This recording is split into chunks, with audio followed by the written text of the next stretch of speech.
Hi everyone, I hope you all are doing good. आज मैं आपको बताऊंगा प्रोस्पेक्टिंग क्या होती है। मैं थोड़ा इंट्रोडक्शन देता चलूँ आपको प्रोस्पेक्टिंग का, कि प्रोस्पेक्टिंग वो वाली ऑडियंस होती है, वो वाले कस्टमर्स होते हैं जिनको आपके ब्रांड का नहीं पता, आपकी वेबसाइट का नहीं पता, जो आपकी वेबसाइट पे आए नहीं होते कभी, जिन्होंने आपकी वेबसाइट कभी विजिट नहीं की होती। तो आज मैं बताऊंगा आपको कि प्रोस्पेक्टिंग क्या होती है, मार्केटिंग में ये किस तरह हम यूज कर रहे होते हैं, ये टेक्निक हम किस तरह इससे फ़ायदा ले रहे होते हैं। तो चलते हैं हम अपनी स्क्रीन की तरफ। मैंने आपको बता दिया कि प्रोस्पेक्टिंग होती क्या है। अब इसकी एक डेफिनेशन मैं आपको बता दूं कि प्रोस्पेक्टिंग जो होती है उसमें हम अपने टारगेट पोटेंशियल कस्टमर, हम जो हमारे पोटेंशियल कस्टमर्स होते हैं, हम उनको टारगेट कर रहे होते हैं जिन्होंने एक दफ़ा भी हमारी वेबसाइट पे विजिट नहीं किया, जो कभी भी हमारी वेबसाइट पे नहीं आए, जो कभी भी हमारे ब्रांड को नहीं जानते। तो वो वाले कस्टमर्स जो हमारे, वो हमारे प्रोस्पेक्टिंग वाले कस्टमर होते हैं। हम उनको न्यू टारगेट करके उनको नए सिरे से टारगेट करके, जो हमारे ब्रांड को नहीं जानते, हम अपनी जो मार्केटिंग फनल है, अपनी जो फनल का डाटा है, उसको एक्सपैंड कर सकते हैं। ठीक है। तो इसका गोल क्या होता है प्रोस्पेक्टिंग का, कि हम बिल्ड कर रहे होते हैं स्ट्रॉन्ग कस्टमर बेस, कि हम अपनी जो कस्टमर का डाटा है उसको बिल्ड कर रहे होते हैं, ताकि इन फ्यूचर अगर हम कस्टमर्स को बार बार टारगेट करें, हम वो वाले कस्टमर्स को टारगेट करें जो हमारी वेबसाइट पे जिन्होंने विजिट किया है और मल्टीपल उन्होंने इवेंट्स परफॉर्म किए हैं, वो हमारी फनल को एग्जॉस्ट ना करें, हमारी फनल में न्यू डाटा आता रहे। तो इस वजह से हम प्रोस्पेक्टिंग करते हैं। और ये क्या करता है, हमारे ब्रांड की विजिबिलिटी को बढ़ाता जाता है। जैसे जैसे न्यू ऑडियंस ऐड होती जाती है, वैसे वैसे हमारी फनल एक्सपैंड होती जाती है। इसका जो प्राइमरी गोल है कि ये न्यू ऑडियंस डिस्कवर करती है। जो ये टेक्निक है प्रोस्पेक्टिंग की, कि हम न्यू यूजर्स को टारगेट कर रहे होते हैं, इससे क्या करते हैं, हम न्यू कस्टमर्स को अपनी फनल में ऐड करते हैं, ताकि हमारी फनल का साइज इंक्रीज हो, ताकि इन फ्यूचर अगर हम मल्टीपल लोगों को टारगेट करना चाहे तो हम कर सकें। जितना जितना हमारा फनल का साइज इंक्रीज होता जाएगा, जैसे जैसे वैसे वैसे हम हमारा जो एआई मॉडल है वो अच्छा ट्रेन होगा, क्योंकि जितना डाटा सेट बड़ा होगा उतना वो अच्छा ट्रेन करेगा खुद को, और उतने अच्छे रिजल्ट्स भी देगा हमें। उसके बाद आपने एक प्रोस्पेक्टिंग की कैंपेन लाइव की, उसको कैसे मेजर करना है, क्या केपीआईज हैं जो आपने देखने हैं, कि जिनको माइंड में रख के आप अपनी कैंपेन को जस्टिफाई कर सकते हैं, उसकी मेजरमेंट कर सकते हैं।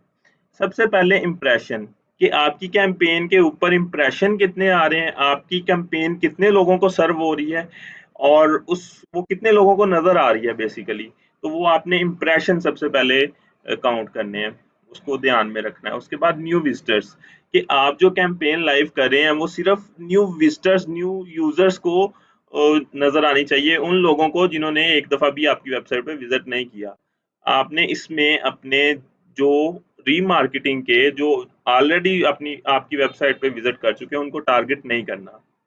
उसके बाद कोस्ट पर न्यू विजिटर, आपने ऑप्टिमाइज करना अपनी कैंपेन को, कि सपोज स्टार्ट में आपको 10 रुपए का एक विजिटर पड़ रहा है, तो आहिस्ता आहिस्ता आपने उसको ऑप्टिमाइज करना है, कि आपको उसको 7 पे या 5 रुपए पे लेके आना है, ताकि आप अपनी कैंपेन को ऑप्टिमाइज भी कर सकें। बाउंस रेट, आपने रेलिवेंट लोगों को टारगेट करना है, कि जो आपके ब्रांड में इंटरेस्ट रखते हैं, कि जो रिलेटेड कस्टमर्स हैं आपके।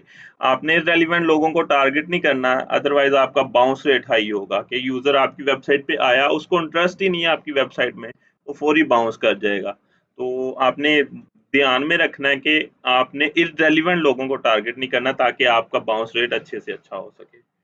डेली फ्रीक्वेंसी, आपने देखना है कि एक दिन में आप लोगों को मल्टीपल एड्स, मतलब ज्यादा दफा एड शो ना करवाएं, ताकि यूजर वो एक दफा मतलब इंटरेस्ट लेना ही ना छोड़ दे, कि बार बार एक ही ऐड नजर आ रहे हैं। तो फ्रीक्वेंसी मेंटेन करके रखनी है आपने उसमें। सेशन टाइम, आपने देखना है कि यूजर आपकी वेबसाइट पे आ रहा है, वो कितना टाइम स्पेंड कर रहा है, तो उस हिसाब से भी आप डिसीजन ले सकते हैं। ये कुछ कैंपेन की मेजरमेंट्स थी जो आपको ध्यान में रखनी है। उसके बाद इसके बेनिफिट्स क्या हैं।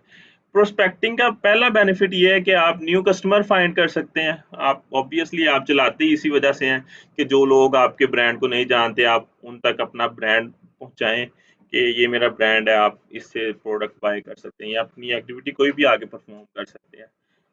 उसके बाद जब आप न्यू कस्टमर को टारगेट कर सकते हैं, तो उसमें से काफ़ी कस्टमर आपके या कुछ कस्टमर आपके वो परचेज़ भी इनिशिएट करते हैं, तो वो आपका प्रॉफ़िट इंक्रीज़ होता है, आपका रेवेन्यू जनरेट होता है उससे, ठीक है। और ये इन्वॉल्व करती है आपकी पोटेंशियल लीड लेने में कि ये आपकी हेल्प कर रही होती है। अगर आपको लीड चाहिए, कन्वर्जन्स चाहिए, तो ये बात नहीं है कि आपकी जो प्रोस्पेक्टिंग कैंपेन है उसके थ्रू आपको कन्वर्जन्स नहीं मिल रही होती, वो आपको कन्वर्जन्स भी ला के देती है, आपको लीड्स भी ला के देती है। आपका ऑब्जेक्टिव तो है लोगों को अवेयर करना, लोगों को बताना कि ये मेरा ब्रांड है, ठीक है, बट उसके थ्रू लोग कन्वर्ट भी हो रहे होते हैं। उसके बाद ये रिलेशनशिप बिल्ड कर रही होती है कस्टमर्स के दरमियान कि आपने कैंपेन चलाई एक प्रोस्पेक्टिंग की, उसमें क्या होता है कि आप लोगों को उस हिसाब से टारगेट कर रहे होते हैं जो वो चीज़ें चाह रहे होते हैं, ठीक है। तो ये एक रिलेशनशिप भी ब्रांड के दरमियान बिल्ड कर रही होती है कस्टमर का। उसके बाद ये कुछ चीट शीट है जो आपने ध्यान में रखनी है चीज़ें कि जब भी आपने कैंपेन चलानी है, आपने सीपीएम लो रखना है थोड़ा, कि क्योंकि इसमें डाटा साइज़ बहुत बड़ा होता है इसमें प्रोस्पेक्टिंग का, तो एकदम से आपने सीपीएम हाई नहीं करना, आपने लो से स्टार्ट करना है। और फ्रीक्वेंसी थोड़ी हाई रखनी है आपने, इसकी फ्रीक्वेंसी कैप जो है। उसके बाद आपने ऑटोमेटेड बिड स्ट्रेटजी यूज़ करनी है सीपीसी के गोल के साथ, ठीक है, जो कि आपकी परफॉर्मेंस को इंक्रीज करेगी। उसके बाद आपने channel targeting to exclude inventory from low quality sites, आपने वो वाली साइट्स को एक्सक्लूड कर देना है जो लो क्वालिटी है, ताकि वो आपकी परफॉर्मेंस इंप्रूव हो।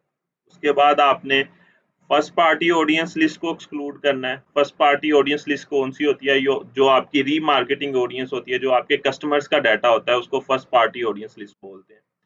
उसके बाद टारगेट स्पेसिफिक इन्वेंट्री सोर्सेज, के आप स्पेसिफिक टारगेट करें ताकि आपकी कैंपेन अच्छा परफॉर्म करे। इन सिंपल वर्ड्स, स्पेसिफिक जितनी नैरो टारगेटिंग करेंगे, आपको पता है अपने कस्टमर का कि मेरा कस्टमर कौन सा हो सकता है। सपोज आपका कस्टमर 25 टू 35 का एज ग्रुप कंटेन कर रहा है, आपके कस्टमर्स मेल हैं, आपके कस्टमर वो हैं जो स्पोर्ट्स में इंटरेस्ट रखते हैं, एग्जाम्पल दे रहा हूँ। तो आपको नैरो टारगेटिंग करनी है, आपने उन लोगों को ही टारगेट करना है ताकि आपके पास रेलिवेंट ऑडियंस आए। इररेलेवेंट ऑडियंस भी आपके लिए नुकसान है, वो आपकी फनल खराब कर देती है। अच्छा, उसके बाद बेस्ट प्रैक्टिसेस क्या है कि जब भी आपने कैंपेन लाइव करनी है, आपने एक प्रोस्पेक्टिंग की करनी है, दूसरी रीमार्केटिंग की करनी है। Use prospecting along with retargeting for best result, कि जब भी आपने प्रोस्पेक्टिंग चलानी है उसके साथ आप रीटारगेटिंग या रीमार्केटिंग की कैंपेन चलाएं ताकि आप अपने कैंपेन के रिजल्ट्स को जस्टिफाई कर सकें।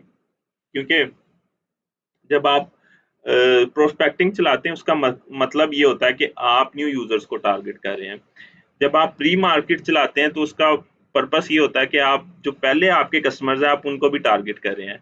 तो क्योंकि जो प्रोस्पेक्टिंग कैंपेन है वो एक अवेयरनेस बेस्ड कैंपेन कंसीडर की जाती है, और जो रीमार्केट की कैंपेन है वो कन्वर्जन बेस्ड कंसीडर की जाती है।